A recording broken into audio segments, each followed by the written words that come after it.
we're looking at double-digit % increases in radioactivity levels in the groundwater on a daily basis at this point. And this has really been going on for months now. But now we come to find out, surprise, surprise, that Tokyo Electric wasn't exactly telling the world everything there was to be told. And now there are reports that this leakage has been going on to a greater or lesser extent for 2.5 years since the very beginning of the catastrophe. Whoa. So how much, put this in some kind of context, how much radioactive cesium does it take to cause how many cases of cancer, and how much cesium, just to pick one element, or pick whatever you want, has been emitted, has been dumped into the Pacific Ocean? Well, cesium-137 and cesium-134 are human muscle seekers. They're mistaken by the human body for potassium. And so they go to the heart, for example. They go to the reproductive organs in humans as well. Massive amounts of cesium. Tritium, I'm more familiar with the figures on the tritium discharges. Tokyo Electric has admitted to 20 trillion to 40 trillion becquerels of radioactive tritium release into the ocean. And they hasten to add, it's no big deal, it's a big ocean, it'll dilute. What they leave out is the bioconcentration factor, which means once it gets into the food chain, it concentrates up the food chain. Some of the most recent articles out of the likes of The Guardian in London is about the tragedy, to put it mildly, visited upon the Fukushima fishing fleets, which are, some of these fishermen, their families have been fishing since time immemorial, and it's over for them. I mean, they're making money by still cleaning up tsunami debris, and they get some kind of a token payment from the national government for what they've lost because of this Fukushima Daiichi nuclear catastrophe. But that 40 trillion becquerels of tritium figure, a becquerel is a radioactive disintegration per second. What that means is 40 trillion radioactive disintegrations per second, per second, per second, and that's going to go on in the case of tritium for 240 years is a good figure to use because that's how long it'll be hazardous in the environment. And the body treats tritium how? Tritium is radioactive hydrogen and can go anywhere in the human body that hydrogen goes, which is everywhere, right down to the DNA molecule. And the nuclear establishment worldwide, which is more of a nuclear mafia, if you want my opinion, will say tritium's not a big deal. It simply passes through the human body quite rapidly, and then it's gone. Well, that's not true. There's a phenomenon called organically bound tritium, where it can stick around for a good long time in your body. Right. And they also, in their deceptions and half-truths, will say that tritium is a relatively weak emitter of beta radiation.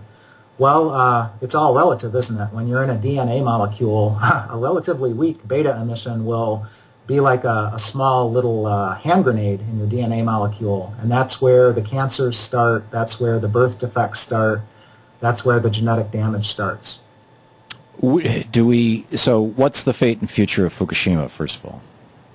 Well, we've been talking, you and I, for 2.5 years about the danger of Fukushima Daiichi Unit Number 4 simply collapsing. It's so damaged from the explosion. And there's some 200 tons of irradiated nuclear fuel in that storage pool. In the context of what's going on now with this groundwater flooding of the site, because one of their mitigation measures, which is pretty not very well thought out, was building a seawall by freezing the ground. And guess what? The groundwater is piling up behind the seawall. It's actually overtopping the seawall at the rate of 300 tons per day that's flowing into the ocean, radioactive water. But by backing up the water under the entire site, they are turning the ground into quicksand, and that's causing less stability, more instability. And there are structural engineers and nuclear engineers warning that may be the final straw that's needed to topple not only Unit 4, but perhaps some of those other destroyed units with Oh, go ahead. With their high-level radioactive waste stored in pools 50 feet up in the air. Yeah, the 50 feet up in the air, when you said, Unit 4 has all this radioactive material in their pool and they're concerned that number 4 is going to collapse, a lot of people, they hear pool, they think hole in the ground, they may think it's going to collapse on top of it. Wouldn't that be nice? It'll just cover it up. No, the pool is actually, 5 stories up, 10 stories up, something like that? Yes, it was designed that way for ease of removing nuclear fuel from the operating reactor core into the high-level radioactive waste storage pool. But the situation is they can't support a crane to lift 100-ton loads of irradiated fuel in transfer casks. That's the radiation shielding out of the pool and onto the ground. That's why they're stuck. They can't get the waste out. Senator Wyden, back in April of 2012, visited Fukushima Daiichi, put on a radiation protection suit, toured the site, and came back to the United States, called on the U.S. government at the highest levels to get over there and deploy the full resources of the U.S. government. Because if that pool goes down and that fuel is still in there, it'll be on fire, and the radioactivity releases will dwarf what has happened thus far at Fukushima Daiichi. There's no radiological containment around the pools. In fact, there's not even a roof over them anymore. They're open air at this point. And the prevailing winds and the prevailing ocean currents take water from the coast of Japan where? To North America. I mean, within days of the Fukushima Daiichi catastrophe beginning, we were getting fallout coming down in rain in the United States, not in insignificant quantities. And also, of course, the seafood, not only does the ocean's currents bring the radioactivity this way, but also the sea life itself, the bluefin tuna, migrated from Japan to North America and carried the radioactive cesium in its flesh over here. Wow. Not a good time to be eating tuna, it would seem. Has there been any determination of radiation in seafood on the west coast of the U.S.? Well, it's thrown upon the American citizen to do that for themselves. Our federal government seems to be busy with other things. But the situation's the same in Japan. Ordinary citizens. And yes, tuna and sea kelp, there is radioactivity in it. Wow. Kevin Camps, the radioactive waste watchdog at Beyond Nuclear. You can log onto their site and read all about it, beyondnuclear.org. Kevin, thank you. Patricia in Sacramento. Hey, Patricia, what's up? Hey, Tom.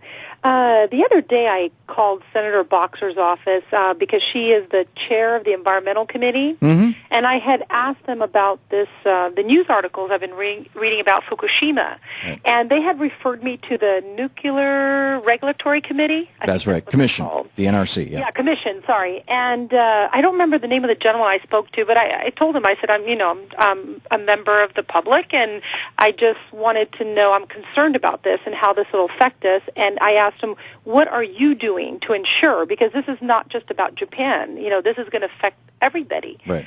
What are you doing to be involved? And basically his response was, it concerned me, Tom. It was almost to the effect that, well, we're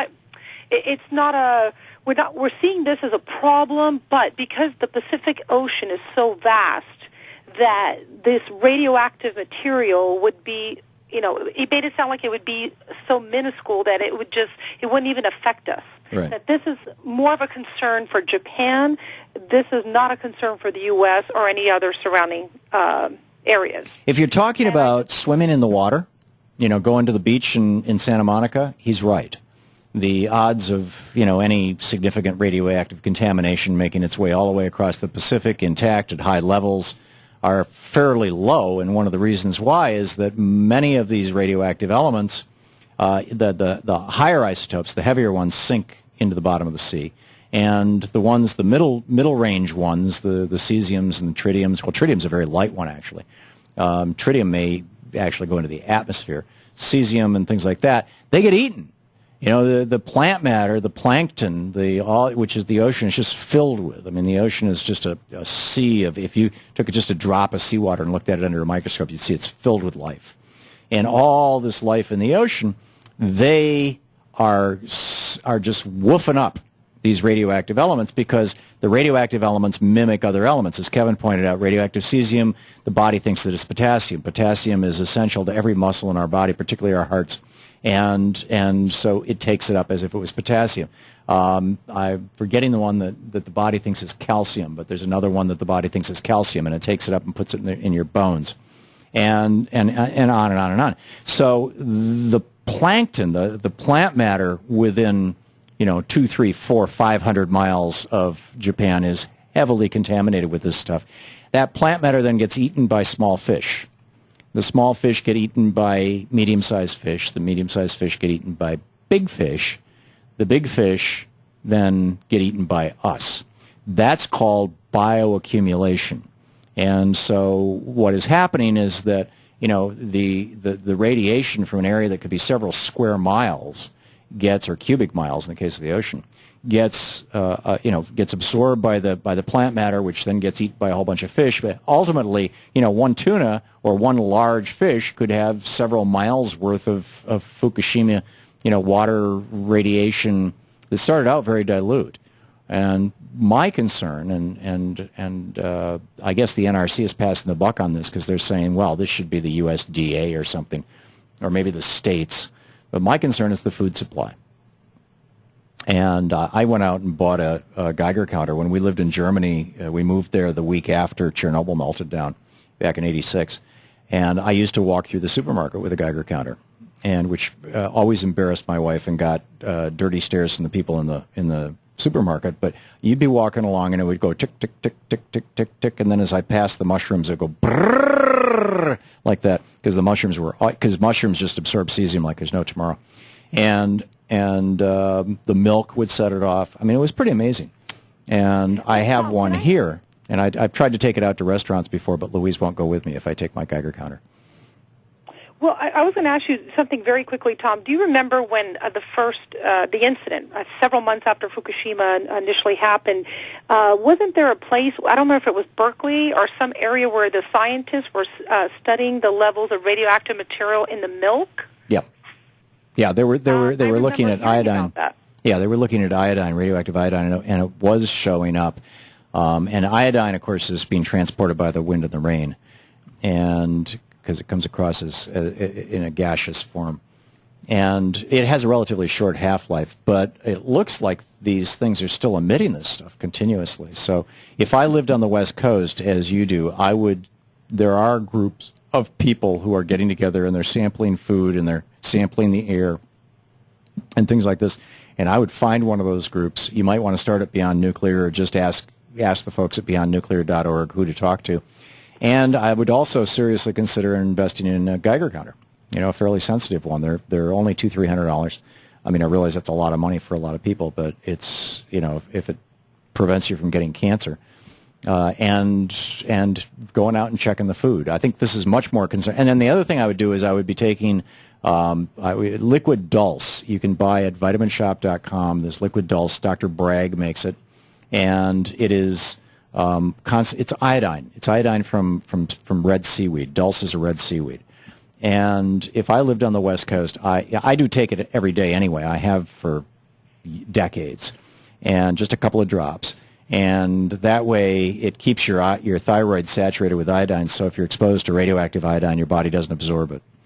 And because there's a fair amount of epidemiological stuff that suggests that the wild epidemic of hypo and hyper, but mostly hypothyroidism, among people in their 40s and 50s and 60s in the United States right now is the reason, because Synthroid is the most prescribed drug in America. It's a supplement for the thyroid.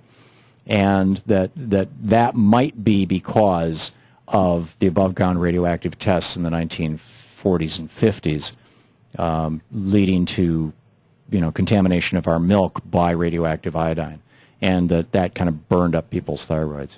Making sense, Patricia? Absolutely. I have hypothyroid, so I'm right with you on that. So you know what I'm talking about. Okay, Patricia, thank you very much for the call, and good luck. And if you learn anything interesting, give us a shout. Let us know.